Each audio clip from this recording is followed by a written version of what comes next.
Okay, day 2 of our chicken build. And as you can see, I cleared that out and took out those posts. Joe pulled the posts out on both sides. We got a roof on. I've painted all the way around. Little ramp for the chickens. I put those pickets up and then painted them. I just finished the painting. The paint is still wet, but I think it gives it a good look.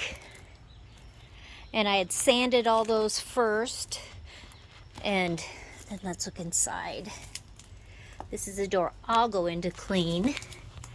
I do have to sweep in here, but there's the feeders, the waterers, there's 2 perch, and that's where they're going to have their nesting boxes out of 5-gallon buckets. So I'm going to paint a little inside here tomorrow. I got a couple mats to go under the roofs that will help with cleaning the perch. I have a couple mats that will go under the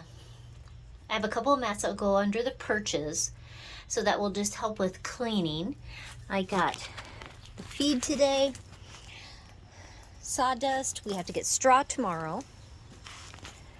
Cleaned the window all up. Got the sticker off of there. But it is turning into a great little chicken coop. I have the doors open so that they can dry. Tomorrow, we're going to put our posts back in, have the little run for them. Look at all these trees I cut down today. I needed more space for the chickens. And they'll have plenty of space. Plus, we'll let them run around the yard too. So watch for tomorrow. Final day of getting ready for our chickens.